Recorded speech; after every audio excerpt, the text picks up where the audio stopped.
लड़की कूड़ेदान पर चढ़कर जान बचाने के लिए वेंटिलेशन पाइप में घुसने की कोशिश कर रही थी, क्योंकि दरवाजे के बाहर एक बाघ था जो किसी भी पल दरवाजा तोड़कर अंदर आने वाला था। जैसे ही लड़की किसी तरह पाइप में चढ़ी, उसी पल बाघ कमरे में घुस आया। पाइप की दीवारें बहुत फिसलन भरी थीं। लड़की पूरी ताकत से खुद को संभाले हुए थी। उसके पैर कांप रहे थे, हाथ जवाब दे रहे थे, पसीना लगातार टपक रहा था। वह बस यही चाहती थी कि बाघ जल्दी चला जाए। लेकिन तभी नीचे पड़ा मोबाइल बज उठा। आवाज सुनते ही बाघ वहां पहुंचा और एक ही वार में मोबाइल तोड़ दिया। अब लड़की के हाथ पैर और ज्यादा फिसलने लगे। वह लगभग नीचे गिर ही जाती और बाघ नीचे ही मंडरा रहा था।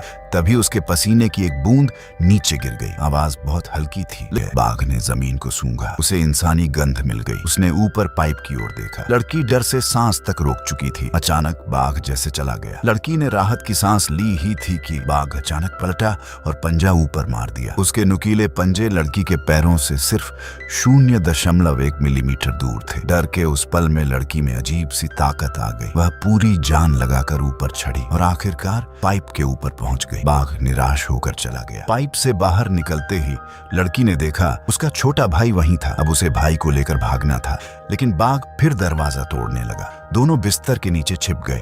लड़की ने पूरी बोतल इत्र फर्श पर डाल दी ताकि गंध छिप जाए। फिर भी बाघ अंदर आ गया। छोटा भाई बाघ को देखकर भी नहीं डरा। वह तो उसे छूने की कोशिश करने लगा। लड़की ने तुरंत उसका हाथ पकड़ लिया। बाघ बिस्तर पर चढ़ गया। वह कई दिनों से भूखा था। कुछ देर बाद लगा कि बाघ चला गया है, लेकिन अचानक उसने बिस्तर के नीचे पंजा मारना शुरू कर दिया। फिर पूरा बिस्तर उलट गया। दोनों भाई बहन गद्दे के नीचे दब गए। बाघ गद्दे को नोचने लगा। किसी तरह लड़की दरवाजा खोलकर भाई को लेकर नीचे भागी। नीचे जाकर उसने फ्रिज से मांस निकाला। उसमें नींद की गोलियां मिलाई और टुकड़े टुकड़े करके फर्श पर डाल दिए। बाघ नीचे आया और मांस खाने लगा। इस बीच लड़की भाई को लेकर ऊपर भागी और एक कमरे में छिप गई। अलमारी से दरवाजा रोक दिया, लेकिन बाघ ने गंध पकड़ ली और दरवाजा तोड़ दिया। लड़की दीवार में छेद करने लगी। आखिरकार एक छोटा सा रास्ता बन गया।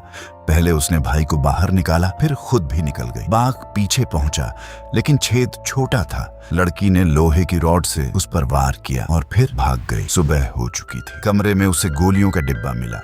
ढूंढते ढूंढते उसे एक रिवॉल्वर भी मिल गई। तभी उसे बीमा के कागज मिले। अब सच्चाई सामने थी। उसके सौतेले पिता ने दोनों का भारी बीमा कराया था। वह चाहता था कि बाघ उन्हें मार दे और वह बीमा का पैसा ले सके। लड़की को समझ आ गया यह सब उसी की साजिश थी। अब उसने भागने के बजाय लड़ने का फैसला किया। वह बंदूक लेकर बाहर आई, लेकिन पहली गोली खाली निकली। बाघ ने हमला कर दिया। लड़की रसोई में भागी, गैस जलाई। आग की लपटों से बाघ पीछे हटा, लेकिन गोलियां सही निशाने पर नहीं लग रही थीं। आखिरकार वह भाई को लेकर बाहर भागी। बारिश हो रही थी।